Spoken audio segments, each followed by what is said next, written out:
Graça e paz vos sejam multiplicados pelo conhecimento de Deus e pelo conhecimento de nosso Senhor Jesus Cristo. Passamos pela carta de Filadélfia. Nós conhecemos um pouquinho do universo eterno. Os que são de Deus não morrem. Abel não morre, Israel não morre, José não morre. E tem um personagem interessante, porque ele é citado lá no Velho Testamento como história, e ele é lembrado por Jesus. O nome dele é Noé. Noé é mais um dos que andam com Deus. Ele foi achado justo diante de Deus. Ele é Filadélfia, lá no Velho Testamento. E Jesus vai dizer, olha, como foi nos dias de Noé, assim será também na vinda do Filho do Homem. Como foi nos dias de Noé, serão os dias de Filadélfia e Laodiceia. Serão os dias de Filadélfia e Laodiceia. Noé coloca fim a um período e abre uma nova forma existencial. Por que Noé coloca fim a um período? Porque até Noé, os homens eram filhos de Adão. E de Noé para frente, os homens são filhos de Noé.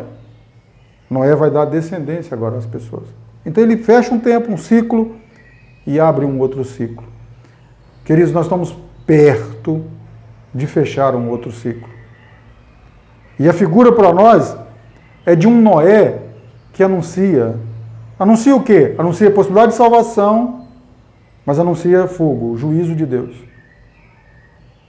Então Noé, ele é muito atual. Ele é muito atual. Noé não morre, Noé fala até hoje. Noé está anunciando para nós um momento de reconciliação. Reconciliai-vos com Deus, voltai-vos para Deus. Noé pega esses textos da profecia e está dizendo, o que você tem, guarda, retende-o, guarda. E nós sabemos que é um tempo final, querido. Você já terminou alguma oração falando amém? Amém termina a oração ou começa a oração? Termina. No texto do Apocalipse, capítulo 3, no versículo 14, diz assim, e ao anjo da igreja que está em Laodiceia escreve, isto diz o amém. É final, ele está finalizando. Isto diz o amém. Jesus está dizendo que chegou um tempo do fim. Tempo do fim. O que está acontecendo nesse tempo do fim? Como foi nos dias de Noé. O que acontecia lá nos dias de Noé? Extrema corrupção do gênero humano. Extrema corrupção do gênero humano. Na nossa geração, acontece um fenômeno interessante, porque depois da Primeira Guerra Mundial, a propaganda ela ficou muito poderosa. Então, na própria guerra, a propaganda que os presidentes dos países faziam, dos dois lados, tanto do lado que estava ganhando, quanto do lado que estava perdendo. Toda a informação que as pessoas tinham vinha do rádio.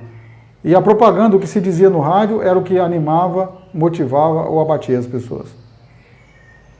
O tempo vai andar, nós temos a Segunda Guerra Mundial, e a propaganda ela é muito poderosa também nesse período. Logo em seguida, nós vamos conhecer então a televisão. A televisão vai ser uma ferramenta de lavagem cerebral. Você não acredita nisso? Lavagem cerebral. É o que a televisão faz com as pessoas. O professor Mário Sérgio Cortella, eu escutei ele falando isso. Uma criança, para ser alfabetizada, ela vai conseguir ler a palavra crachá entre 5 anos e meio e 6 anos. Porque ela tem dificuldade de fazer os encontros consonantais. Então ela tem dificuldade de ler CR, TR, BR, tem dificuldade. Ela vai conseguir ler com 5 anos e meio, 6 anos, ela vai estar alfabetizada. E o seu filho, com 6 anos, ele tem nas costas 4.000 horas de televisão. O seu filho vê aproximadamente 3 horas de televisão por dia, São 1.000 horas por ano. Dos 2 aos 6 anos, ele tem 4.000 horas de televisão. Seu filho foi educado durante 4 anos pela televisão. Uma menina cuidadora de uma criancinha essa semana me falou que agora reveza. É um pouquinho de televisão e um pouquinho do smart. O joguinho do smart. Você sabe como é que a televisão ela faz lavagem cerebral na pessoa? Por causa de símbolos. Se utilizam símbolos. Os símbolos, eles vêm do Egito Antigo. Todo tipo de simbologia. O símbolo, ele é uma linguagem universal. Todo mundo pensava que a linguagem universal era o inglês. Não é não. A linguagem universal são símbolos. E esses símbolos, eles são lançados diante de você de maneira subliminar. Você não vê. Você não vê conscientemente. Só quem vê é o seu subconsciente. Você que é adulto, percebe mais ou menos. Imagina uma criança. Você imagina uma criança. Você não acredita na força dos símbolos? Você pega, por exemplo, uma coisa maravilhosa que a pessoa faz, que é a inclusão social. A inclusão social é uma coisa da nossa época, é uma coisa boa a se fazer. Então alguém vai e cria uma linguagem chamada Libras. A linguagem de Libras ela vai fazer a inclusão do surdo-mudo. Você sabe como é que se fala "eu te amo" na linguagem de Libras? Dá uma olhada depois e vê se aqueles sinais são necessários. E principalmente na frase "eu te amo". Uma frase que você declara a uma pessoa querida ou a Deus. Você declara fazendo aquele símbolo? Aquele símbolo é para Deus? Dá uma conferida lá. Esses dias agora, a minha neta, ela tem 3 anos. E ela estava vendo um vídeo infantil no YouTube. E de vez em quando vem uma chamada, uma propaganda lá no vídeo que ela está vendo. E aparece uma moça muito bonita, numa canoa, parecendo uma gôndola. Na gôndola tem toda a simbologia egípcia. Tem pessoas, seres humanos com cabeça de animais. Ela usa um turbante, no turbante tem o olho de Horus. E em todo o barco tem escorpiões, rãs, peixes, todos os deuses do Egito. Isso é normal?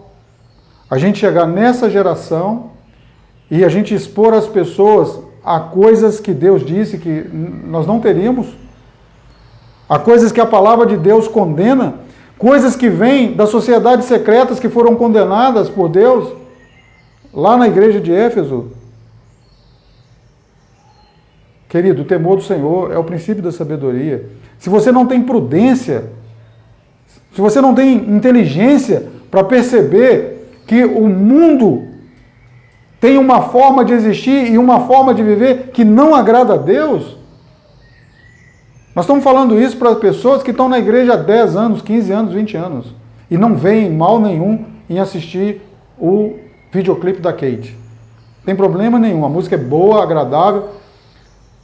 Dá uma olhada na tradução da letra. Você consegue isso hoje, Google Translate, vê a letra da música, você vê que afronta. E eu venho repetindo isso, de Deus não se zomba. Porque aquilo que o homem semear, isso também se fará. De Deus não se zomba. Nós chegamos nessa igreja, a igreja de Laodiceia, você olha para ela, olha a diferença dela em relação à igreja de Filadélfia. A igreja de Filadélfia, ela olha para ela, ela acha pobre, eu sou pobre, eu não tenho nada. E Deus diz sobre ela, mas tu és rico. Mas tu és rico. Enquanto que a igreja de Laodiceia olha sobre si mesma e diz, rico sou e de nada tenho falta. Rico sou e de nada tenho falta. Eu não tenho falta de nada, nem de Deus. Hein? Que coisa triste. Por que não tem falta de Deus? Porque ela se realiza em si mesma. Ela é egoísta, egocêntrica, sem afeto natural, arrogante, insubordinada. Está lá no livro do Paulo, na carta ao Timóteo. Os últimos tempos serão tempos trabalhosos, porque as pessoas serão amantes de si mesmo, extremamente egocêntricas. Isso é resultado da propaganda, querido. Você vai para a televisão, é o culto à personalidade. É o culto à personalidade. Então você tem todos os programas de televisão, é tipo Big Brother, Big Brother. Você olha as pessoas que estão no Big Brother, são esculturais, são deuses gregos, perfeitos. Aquilo é colocado para você como propaganda. Você tem uma calça, você precisa de uma calça para se vestir, você não anda nu. Aí tem uma calça de R$100, calça jeans. Tem uma calça de R$400, ela não é barata não, mas já te chama a atenção. Tem uma calça de 1.000. Mas tem uma atriz da Globo e ela usa uma calça de R$10.000. E aí a mocinha trabalha o ano todo, ajunta um dinheiro para comprar a calça da Bruna. Propaganda. Propaganda. Isso é coisa, é apequenar o ser humano. E quem que faz isso? O príncipe deste século. O príncipe deste século faz isso. Ele tem coragem de ir diante de Jesus, colocar a banca dele e abrir ofertas. Ele não vai fazer com você? Você quer ver outra coisa? Nós estamos vivendo um momento em que tem uma condição existencial da humanidade. E eu disse para você, quando eu estava falando de Pérgamo, que o tempo do Império Romano, o finalzinho do Império Romano, estava propício para isso, para se fazer um governo mundial. Um governo mundial. Você já deve ter ouvido a frase em latim, novus ordus seclorum. Em inglês, New World Order. E em português, Nova Ordem Mundial. Esse tema, ele está borbulhando, ele está fervendo, ele está efervescente na nossa geração, Igreja de Laodiceia. Qual que é o objetivo? Um governo único mundial. Uma religião única mundial. E uma economia única mundial. Esse é o objetivo. Hoje, você vê possibilidade disso acontecer? Parece muito claro para você que a humanidade clama por uma solução singular, única. Você consegue perceber que todos os comandos que vêm hoje, eles estão vindo de um modo central. Quem que manda fazer o afastamento social? Não vem de uma origem só? O afastamento social, a quarentena, não está vindo de um lugar só? Se amanhã você se deparar, por causa de risco de contaminação, de não usar mais o dinheiro de papel, você vai usar simplesmente um único cartão magnético e uma única moeda, você assusta com isso? Você não vê a possibilidade disso acontecer? Isso não é de Deus. Isso não vem de Deus. Isso não é propósito de Deus. A Bíblia nos adverte que chegaria um momento na história da humanidade em que as pessoas só comprariam se alguém deixasse. E só venderiam se alguém deixasse. Eles teriam que ter uma marca que os identificasse. Algumas pessoas têm medo, chama a marca da besta. Eu conheci nos últimos 30 anos muitos crentes que diziam, em mim não coloca. Em mim não coloca a marca da besta. Nós tivemos agora um movimento interessante no Brasil, que o governo resolveu dar R$600 para um montão de gente. Só que para você pegar os R$600, você tinha que ter documento. Então descobriu-se que no Brasil nós tínhamos 3 milhões de pessoas adultas que não tinham certidão de nascimento. Ele não podia receber o dinheiro porque ele não tinha documento. Querido, 3 milhões de pessoas? O cara está com 25 anos, ele tem o filho dele registrado no cartório, mas o nome dele não está na certidão do filho porque ele não tem documento. Mas ele correu para providenciar o documento para ganhar R$600. O sistema agora sabe onde ele está, quem ele é, o que ele faz e como ele sobrevive. Nós não aceitaremos a marca da besta? Você tem certeza disso? Você não aceita? Então vira Igreja de Filadélfia. Vira Igreja de Filadélfia. Porque como Laodiceia, não tem saída. Não tem saída. Como Laodiceia, não tem escolha. Porque Laodiceia, ela olha para si mesma e se gaba. Rico sou e de nada tenho falta. E enquanto Deus olha para ela, Deus tem uma opinião a respeito dela. Você se gaba, mas eu te digo que tu és um pobre, cego, miserável, anda nu. E sabe o que é pior?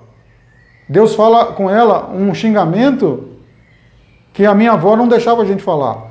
Deus chama ela de desgraçada. Está no texto bíblico. O que é desgraçado? Caiu da graça. Perdeu a oportunidade maior que Deus lhe deu de se reconciliar com Deus. Não tem graça, porque pela graça sois salvos. Pela graça sois salvos, por meio da fé. Fé em Deus, fé na palavra. Ela não crê na palavra. Ela é igreja, ela é rica, ela é muito linda, ela ostenta, mas ela não tem fé. Ela não pode ser salva. Entendeu? Deus vai punir essa igreja? Vai não. Deus visita ela e diz assim: aconselho-te que de mim você compre ouro provado no fogo, para que te enriqueças. Ouro provado no fogo, o Pedro vai dizer para nós que é fé. Pedro vai dizer assim: para que a vossa fé, muito mais preciosa do que o ouro que perece, e mesmo assim é provado no fogo, que a vossa fé sobressaia. As provações são para isso, segundo Pedro. Eu te aconselho que você aceite a provação e que você se enriqueça. Eu te aconselho que de mim você compre colírio para que unjas os teus olhos, para que você veja. Você não vê. Não vê. Os olhos são as janelas da alma. Se os teus olhos forem bons, todo o teu corpo terá luz. Mas os símbolos que são colocados não te escandalizam? Você olha para aquilo, não te escandaliza? Compra de Deus colírio, revelação do Espírito Santo, para que você veja e tenha vida. E eu te aconselho que você de mim compre vestes, para que te vistas e escondas a vergonha da tua nudez. Bom, quando você viu eu falar sobre temor do Senhor, você viu eu falar sobre concupiscência dos olhos, concupiscência da carne e soberba da vida. Não é nisso que a igreja de Laodiceia está envolvida? Problema com os olhos, problema com o olhar. Eu te aconselho que tu compre colírio para que você veja. Soberba da vida, ela não está arrogante com uma riqueza que não é riqueza? E a vergonha da nudez.